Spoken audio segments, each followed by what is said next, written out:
Hey, this is Jamie with Stonemeyer Games, and today I'm going to talk about my top 10 favorite games with accumulating values. There are a couple different ways that games do this, but the most common explanation for this mechanism is in Smallworld. I think that's a very popular game that maybe you've heard of. In Smallworld, there are faction abilities paired with kind of characteristics of those factions, just random pairings, and whenever you are ready to choose a faction, I think they're called races in the game. Whenever you're ready to choose a fantasy race, you can choose the first one for free, or you can skip over that one and choose the next one, but you have to put a coin from your own supply on the first option. And then so on down the line, one coin on each option that you skip over until you get to the one that you want. And then later, when another player chooses one of those options, or you, if you choose one of those options, you not only get the combination of the faction and the characteristic, but you also get the coins that have accumulated on that option, those tiles. Different games do this in slightly different ways, but today I wanted to explore games that use this mechanism because I think it's a pretty cool mechanism, especially for games where it creates an interesting economy in these games. I'll talk about some small downsides along the way and some reasons that I really like it. There aren't a ton of games in this category that I could think of with the help of Stonemeyer ambassadors, but there were a few honorable mentions that didn't quite make the top 10. One is Smallworld itself. Second is Twilight Imperium. I've only played that once. I don't remember where this mechanism appears in that game, but it appears somewhere in that game. And Puerto Rico. In Puerto Rico, that mechanism appears, I believe, in the role selection. So if no one chooses a role for a while, that role will accumulate value so that someone who finally selects it gets an extra bonus from it. I believe again, it's been a while since I played Puerto Rico too. So let's jump right into the list. I only have two of these games to actually show you that I have in my collection, but I do really like this mechanism. At number 10, I have No Thanks. I put this at number 10 because No Thanks feels like it feels like it belongs on this list, but I realized that there could probably be quite a few auction games that would then kind of be inserted into the list. I didn't want this to become an auction game list, even though this mechanism kind of turns every economy into a slight auction. But in No Thanks, the idea is that you are a card appears on the table that each player has the choice of taking, and if you don't want it, you can take one of your little red tokens, your red plastic chips, and you can put it on that card to say, no thanks, I don't want that card. And the card will accumulate those tokens as each player says no thanks until a player eventually says, I will just take that card, because at the end of the game, the tokens are good. You want to have extra tokens, and you actually want them in the game too as currency to spend to prevent yourself from taking a card that you don't really want. There's other layers of strategy to know things, especially for such a simple game, in terms of which cards that you do want and which cards that your opponents don't want, and so you kind of hold off as long as possible to take or not take the card.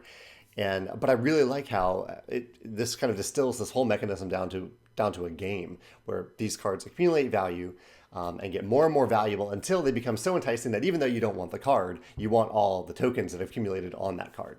That's why No Thanks is number 10 on this list. Century Spice Road is now a modern classic that uses this style of mechanism in a very simple way. Basically, if there's a card row, and it's a card-driven game, you're accumulating these cards, you're kind of completing orders on these cards, and if there is a card that you want more than the other cards in front of it, you have to put a coin on each of the cards to get to the card that you want. Very similar to Smallworld. I think Smallworld is still worth highlighting because in Smallworld you're pairing two different things together that may lead to certain combinations being stronger or weaker than others. Whereas in Century Spice Road, you're not really combining anything. It's just a set card, but it might be worth more or less to you than the other players. I found in Century Spice Road, the reason maybe it's a little lower on this list, because I really do like the game, but the reason it's a little bit lower on this list is that it's pretty rare when I play this game that I don't just go after the first or second card. There's really an incentive for me to really look far down the line and to pay a lot of coins to get to a card far down the line. But perhaps I'm also just not the most experienced player at this game. But yeah, I did put Century Spice Road at number 9 on this list. At number 8 on this list about accumulating values is a combination of games, Agricola and Caverna. Granted, these games are they're very different games, or they are different games. They're not very different games. They are different games, probably deserve to be on this list separately, but they are very similar games in a number of ways. And they use the accumulating values in a unique way, which is if no player over the course of a round chooses to gain resources from a certain spot on the board, so not all spots, but certain spots, it accumulates extra tokens. So a spot that maybe starts out with 2 sheep and isn't very appealing might go up to 3 sheep or 4 sheep or 5 sheep, and suddenly it's really enticing. And then it's a race to get to that option.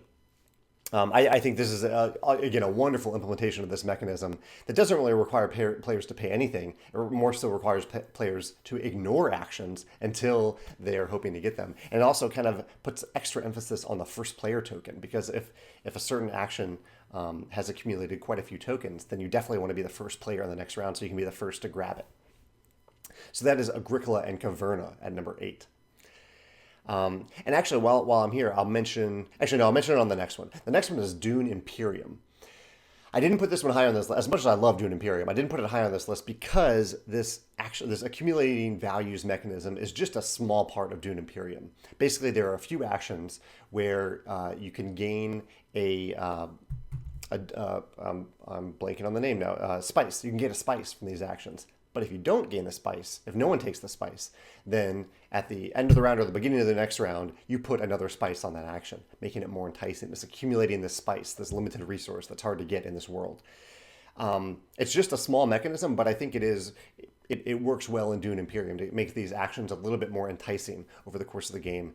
And so here's where I want to bring up the one downside, that it does require end of round maintenance. This goes for Agricola, Caverna. It applies to Dune Imperium. It applies to a few others on this list. And so it's one extra thing for players to do that just kind of feels like work at the end of the round. Yes, it's a very small thing, but I generally try to avoid these in the games I design. This idea of giving players work to do where they aren't actually benefiting from that work. You're not gaining anything immediately if you are the player who's in charge of putting spice on the table. And it also means that players can sometimes forget to do it. You can forget to put spice there. And that's particularly applicable to Dune Imperium, because if you take your workers off too soon, you don't know which actions have been selected or not that round. It's a small thing, it's a small downside, but just something to think about if you're designing a game that uses this mechanism, especially if the accumulation happens at the end of the round. At number 6 on the list is Terra Mystica.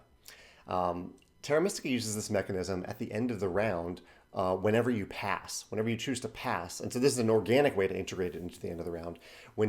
Actually, no, it isn't. Take that back. It is not. Because at the end of the round, you pass and you take a tile that gives you a little bonus for the next round. And when all players have passed, you then put a coin on each of the tiles that wasn't selected. You're making them more appealing because they weren't selected. This money isn't coming from a player's supply, it's coming from the general supply.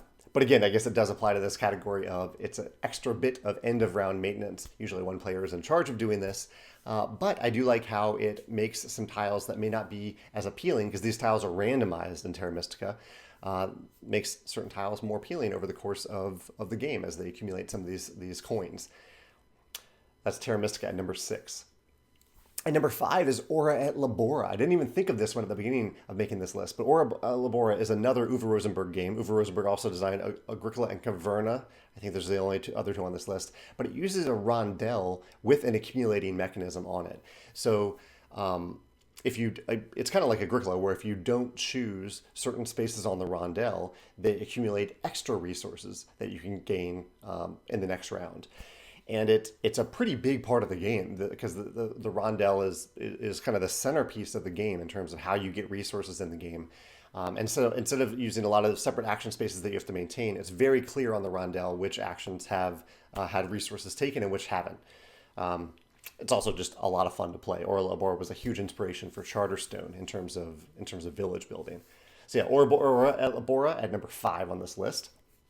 My number 4 favorite game with accumulating values is Lords of Waterdeep.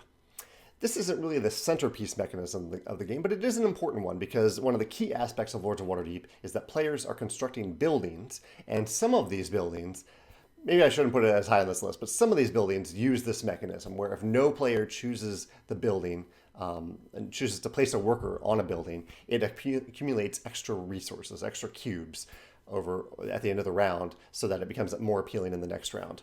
I think I put this high on this list because I just really love Lords of Waterdeep, but a few of these others that I mentioned maybe have this as more of a centerpiece mechanism for the game.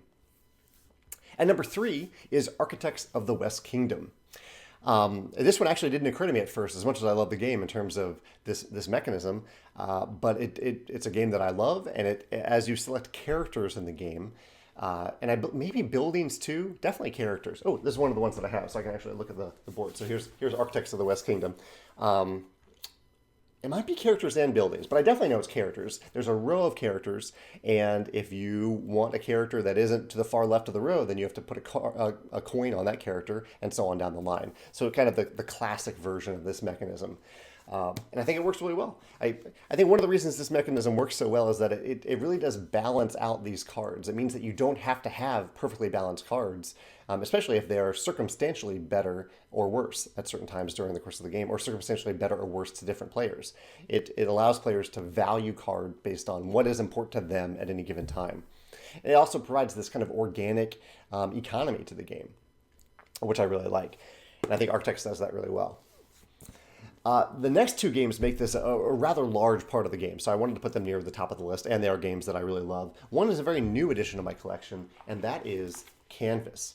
Canvas is a beautiful game about creating works of art using sleeved cards. That's the centerpiece mechanism of this game. However, the way that you get those cards is that you buy them from the card row. They're clear cards in this game, and you buy them from a card row.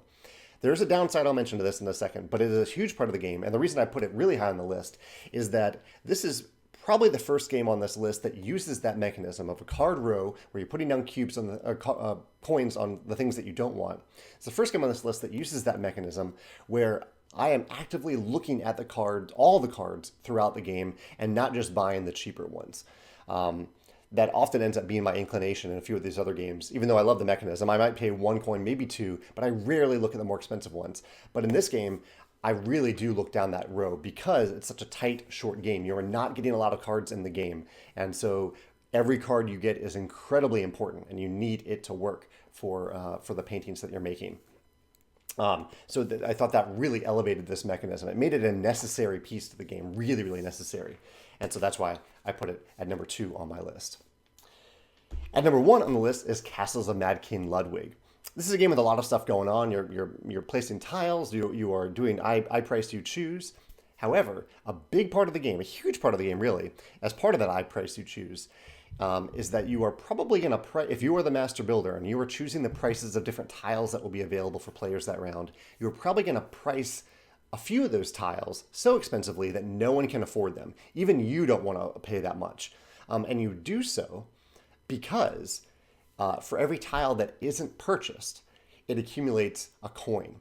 And so it essentially makes the tile a little bit cheaper in the next round. I always forget if you get to count that coin or not as you're paying for the tile. But I don't think it matters all that much. The point is that these tiles that you price really expensively get cheaper and have a kind of a coin bonus on them for future rounds. And this is such a crucial decision in this game as the master builder, which tiles that you price really high so that this can happen, because you are hoping that those tiles will be more available in future rounds at lower prices when you can actually grab them.